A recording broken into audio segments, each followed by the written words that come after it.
American Cookout celebrating 250 is kicking off the holiday weekend with a chicken recipe inspired by America's earliest days of grilling.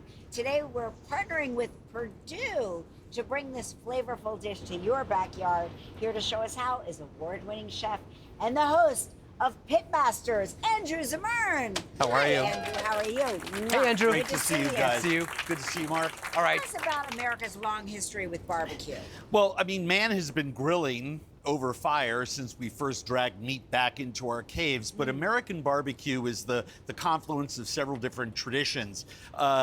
West African spices and seasonings and smoking traditions, Eastern European ones coming over down through the New England ports into Texas. But what everyone forgets is all of the Caribbean Indians, the indigenous people in Haiti, Cuba, and Jamaica, slow cooking meat over pimento wood, calling it barbacoa on these wooden racks. And Spanish explorers, French explorers brought those techniques up from the Gulf Coast, spread through Louisiana, through the port of New Orleans, and it met that Eastern European tradition, and the barbecue trail was then connected. It's an incredible piece of American history, and this dish has been cooked for as long as there have been Caribbean Indians in the islands, but it's become a cornerstone of Southern food culture, and that's jerk chicken. Oh, That's amazing. amazing. I love jerk chicken. Okay, All right, let's thank get you for that started. history lesson. Well, the first thing that's most important is making our marinade. So, Mark, Okay. if you want to throw all of those sweet spices, nutmeg and allspice and salt and our liquid seasonings, Worcestershire and thyme and brown sugar and oil and lime juice, and start to buzz that up, we're going to need to buzz it with the onions and the scallions. So you want your blender to work smart Should I and toss not this in there strain. too? You can, and just coarsely chop these as well. Okay. The scallions, I will. and then, no, Mark, not yet. Not yet, okay. Yeah, wait for Kelly to, yes, oh, very nice technique. That's very good. Well, half of them are on the ground. That's okay.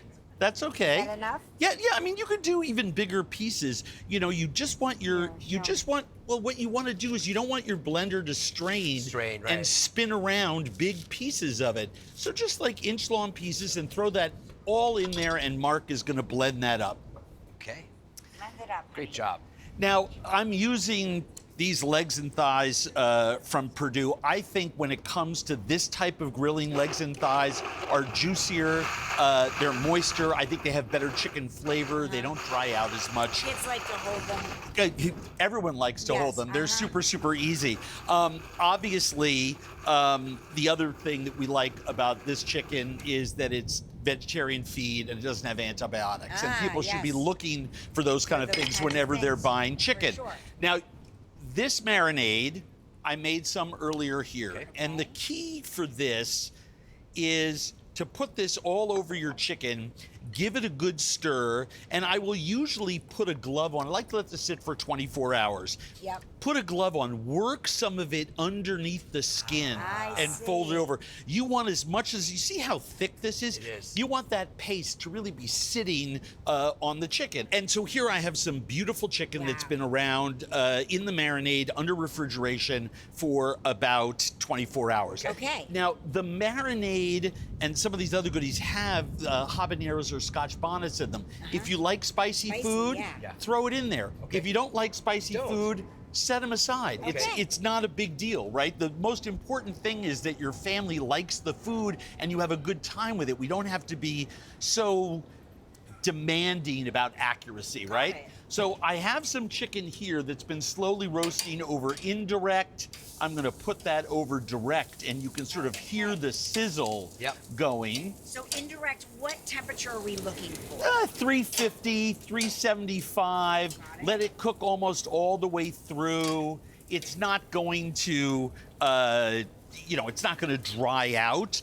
Okay. The key thing about the temperature is just to make sure that it gets to an internal temperature of about 160.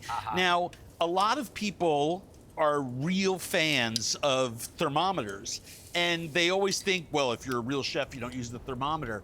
Real chefs don't use thermometers because they use them for 20 years and then they know what it looks Right, like, that's right? right. But we all start using thermometers. Thermometers are great.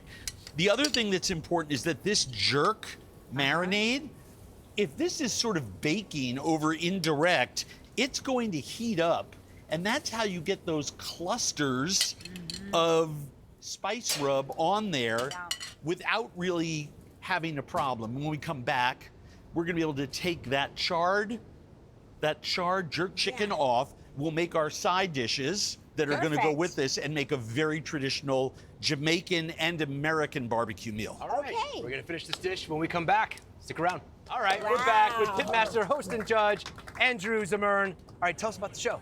It's fantastic. I think it's the new generation of competition shows. We've taken all the teams in pairs of 2, 8 days, built a town on the side of the mountain, and the fire never goes out. Oh, wow. And they keep competing strategically, trying to figure out when they can sleep, when they can slow down, when they have to speed up. And it's one of the best television shows I've ever been involved with. I never saw myself hosting a competition show, and it had to be really special. And my friends at Alfred Street and Food Network combined to come up with something that I just think is brilliant. I think people are really going to love it, and the food is amazing. Yeah. Food is amazing. Yum. Okay, so we've got our chicken now. It's off the grill. It's off the grill. I like to let it rest Yeah. for about 15 minutes, just to let the juices settle to the bottom. It smells so good. yeah, I wish people it's- could smell this. It's insane, and traditionally served with rice and peas and a greens dish called callaloo Love that's callaloo. made Yeah. with amaranth that I think is fantastic. You don't have to smother your callaloo in coconut milk, right? Yeah. Which for some people is just too much fat these days, right? But just a quick saute. It's one of the healthiest greens on planet Earth. But I just think that when we celebrate America, one of the great things to celebrate is all the places that our food came from, right? Unless it was here in the lower 48 and indigenous, right? It came from somewhere else. And we have made it American. And I think that's the great part of what makes our country's food culture so fantastic is its diversity. All right. Hey, I can't real wait to quick, taste if we can't get our hands on callaloo, what else can we use? Kale, chard, Ah, spinach. great. You know, it's not identical, Right. but it's delicious. The callaloo also goes, I mean, here in New York, there's a lot of, island markets, right? Because we have huge populations from the islands in the Gulf. But this is just amaranth. That's all it is. So a lot of people walk by it at their co-op all the time or at their supermarket. It's in bags, it's labeled amaranth, but you can use kale, chard, whatever you would like. The technique is what's This important. is the most flavorful chicken I've ever had. Oh, thank you. Andrew, thank you. These recipes are on our website. Pitmasters premieres Monday, July 13th at 9 p.m. on the Food Network.